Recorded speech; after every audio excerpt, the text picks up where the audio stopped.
আমরাও তো গেছি। দেখে ভাবছেন তো কোথায় গেছিলাম 3 বান্ধবী মিলে? আমি চলে গেছিলাম কালী পুজোতে হাসনাবাদে। অনেকের মুখে শুনেছি হাসনাবাদে খুব ভালো পুজো হয়, তাই মুখের কথা সত্যি প্রমাণ করতে চলে গেছিলাম হাসনাবাদে। বিশ্বাস করো, আমি তো পুরো ঠাকুরের প্রতিমাগুলো এত সুন্দর, জাস্ট ওয়াও। তোমরাও আমার মতো ফার্স্ট টাইম যারা যারা হাসনাবাদে ঠাকুর দেখতে গেছো তারা কমেন্টে জানিও তোমাদের কেমন লাগলো। আর যারা জানোই না যে হাসনাবাদে এত সুন্দর ভালো পুজো হয়, তো আমার ভিডিওতে দেখে নাও না। আশা করি তোমরা কেউ বোরিং ফিল করবে না, ভালোই লাগবে। চলো দেখো কি মিষ্টি লাগছে না ঠাকুরটাকে। তারপরে চলে এলাম অন্য আরেকটা প্যান্ডেলে। তারপর আমি এটাই দেখার চেষ্টা করছিলাম যে ফোনটাকে নিয়ে 360 ডিগ্রি ঘুরলে আমাকে কেমন লাগে। যাই হোক, প্যান্ডেলের ভেতরে প্রবেশ করেছি। ভেতরটা কি সুন্দর লাগছে।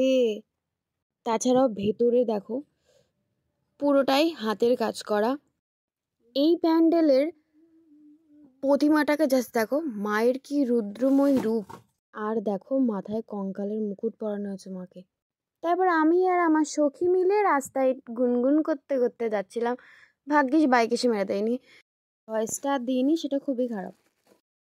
তুমি ঠাকুর দেখতে বেরিয়েছো, ফুচকা খাবে না, লাইন দিয়ে ঠাকুর দেখবে না, তাহলে তুমি কি ঠাকুর দেখতে বেরিয়েছো? সব কিছু একদিকে আর এটা একদিকে, হাওয়ায় মিঠায়। উফ, সেই ছোটবেলা থেকে এটার প্রতি একটা আলাদাই ভালোবাসা। যাই হোক, নেক্সট প্যান্ডেলের ভেতরে যাওয়া যাক।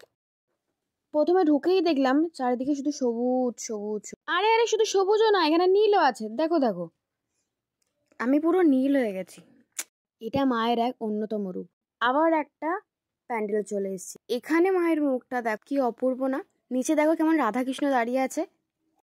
এবার যাব আমরা হাসনাবাদের মেন আকর্ষণ, এই প্যান্ডেলটা। জাস্ট তোমরা দেখো, প্রথমে ভাবলাম কি আর থাকবে, জাস্ট কটা কঙ্কাল ঝোলানো থাকবে। এই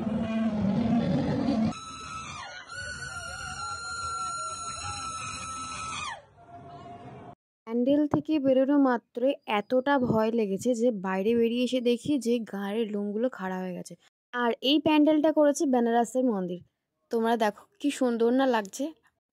তারপর আমরা একটু ছবি তুলছিলাম। তারপর এখান থেকে বেরিয়ে চলে গেলাম সেই হাসনাবাদের স্টেশনের পাশেই একদম কিউট কালী ঠাকুর দেখতে। তোমরা দেখো কি কিউট দেখতে, দেখো আমি তো চোখ সরাতেই পাচ্ছিলাম না, কি কিউট দেখতে। দেখো জাস্ট চোখগুলো দেখো। তো আজ এই পর্যন্তই, দেখা হচ্ছে নেক্সট ভিডিওতে। সবার কালী পুজো কেমন কাটলো জানিও কিন্তু।